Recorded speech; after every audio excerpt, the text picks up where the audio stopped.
no doubt been the summer of smartphones with the iPhone 3GS, the Palm Pre. There's so many phones coming out this summer, and HTC, of course, wouldn't be left out of the bunch.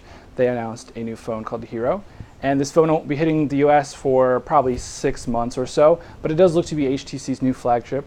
Like all HTC phones, if you're not familiar with them, it tends to have high-end specs, but unlike a lot of other HTC phones, this one's going to be running Android. Seems to be HTC's new OS of choice. Now, HTC in the geek circles has been seen as one of the leading smartphone manufacturers for the last couple of years, but now with all these extra competitors, do they still keep the same role? Let's ask a couple of our journalists on the panel today. We bring in Joel Johnson from Boing Gadgets. Joel, thanks for being with us. Hey, how's it going? Also, we bring in Seth Porges from Popular Mechanics. Seth, thanks for being with us as well.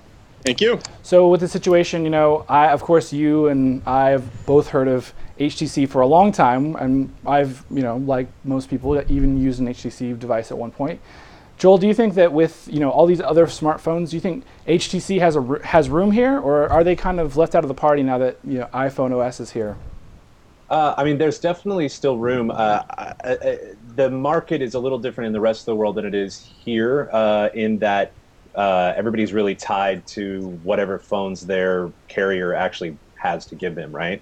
So it was like when the Pre came out a month ago, and everybody was really questioning whether or not the Pre would be a success compared to the iPhone. And the thing is, in the short term, it doesn't matter. They just need to be the phone on Sprint. Yeah. Right. So, and the thing about HTC's always been a vendor that you go to get kind of a generic smartphone, and they ran Windows Mobile forever.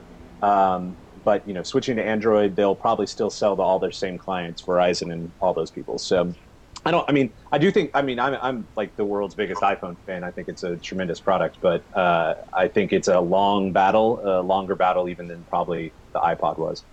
Do you think just because of the carrier situation, that's the primary reason why it's a longer battle?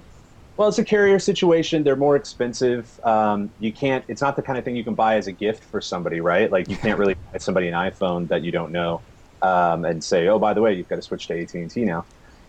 There's just a lot of factors. And I think that it's actually kind of strange, because if the iPhone would have been able to be purchased by everybody, I think they might possibly be even further ahead. Yeah. But there's all these weird things with carrier subsidies and the prices of phones and the way that people actually buy on a cycle. And there's also some sort of weird psychological stuff that happens where, I had a good friend of mine yesterday go, man, I'd really like to get the iPhone, but I just don't, it's going to be so hard to get out of my Verizon contract. And it's like, well, no, it's not. You call them and, maybe you pay some money, but if you really want to do it, you can do it.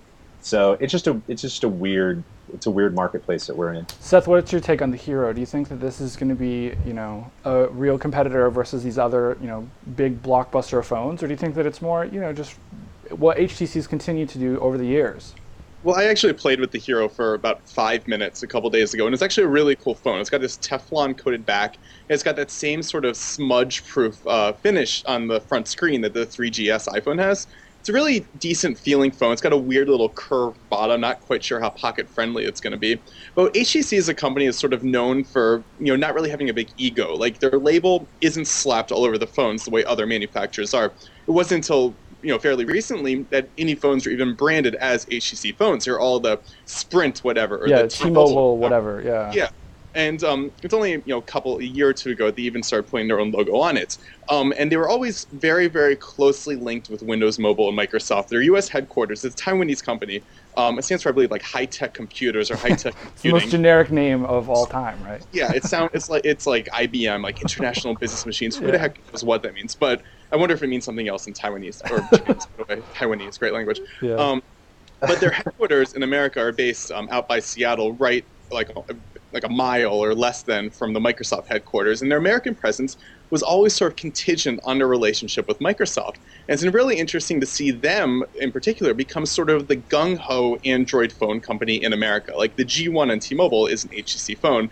The Hero is an HTC phone, it's an Android phone, and the HTC Magic, which is called like My Touch 3G in America, Superstar.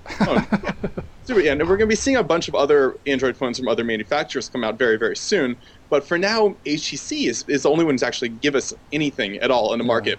So I'm very curious as to how sort of Microsoft handles them sort of being left behind, because Windows Mobile is kind of the operating system people don't want to use, but they're forced to use. Yeah. And if any decent Windows Mobile phones, if none are left, nobody's going to be using it. Period. Yeah, I mean that's a really good point. I really think Microsoft is kind of up against a wall at this point. They don't really have.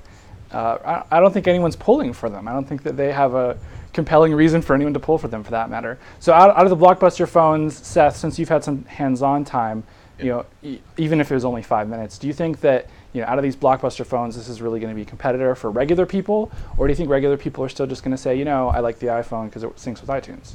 Well, I think the Palm Pre proves you don't need to be an iPhone to sync with iTunes. So let's see if anybody else starts pulling that trick as well. But I really think the money is going to be about whether or not we get more decent Android applications. Like the smartphone game right now, half the battle is just having good applications. And Android has enough right now, but once we get more phones, we should get more applications out there. And if it really starts steamrolling and picking up steam, and we get a lot of really good stuff, Android will be a serious competitor to the iPhone. But right now, they're so far behind, as is the Pre in the application game. The iPhone just has such an advantage in that front. Yeah, I don't know. What's your take, Joel? Do you think that this is a blockbuster, or do you think that, like Seth says, they're really going to need to hammer that application store home? Yeah, well, I mean, it's hard to see what the future of the quality competing smartphone platforms is going to be. Primarily because they are platforms and not products, right? Yeah. So you have the iPhone, which is a thing, and everybody knows what the iPhone is, and if they buy an iPhone, they know kind of what to expect. And even though that's a little split up now with the 3GS and all of that stuff, it's still basically the same thing. Whereas Android and pretty soon WebOS with Palm, when they move to Verizon and start putting out other phones, it becomes more about a platform again. And so I think that it's really encouraging that HTC is embracing Android as much as they are, because Android, in theory, should be a really good thing for users. It's it's open source. Yeah. It does a lot of the things that iPhone OS can do, but unfettered from Apple's restraints.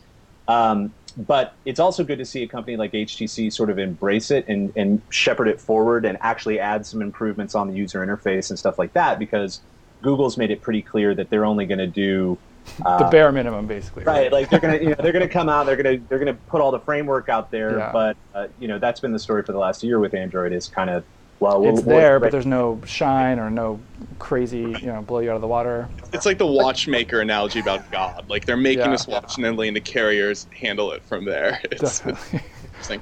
But I mean, one of the things about the Hero is that HTC did sort of personalize the interface. They're calling it HTC Sense. And this isn't the first time HTC has done this. Like they took Windows Mobile and with their Touch Pro line of phones, they kind of put their own skin over it, which made it a lot more usable because Windows Mobile Untouched very similar. Yeah, exactly. So they're trying to make it like a little bit more personalized as an HTC phone, not just an Android phone. Yeah, it's a very good point, guys. We're out of time, so we're gonna have to leave it there. Joel, last parting shot. If you had to pick out of these, which one are you taking home at the end of the day out of these devices? Well, still the iPhone? I already have an iPhone 3GS. I've got I'm trying a bunch of phones out all the time, and I'm always kind of gunning for Android and WebOS to get their to really match the iPhone. So I think they can pull it off, but it's going to take a couple of years. All right, guys, we're going to have to leave it there. Joel Johnson from Boing Gadgets, thanks for being with us. Also, Seth Porges from Popular Mechanics, thanks for joining us as well.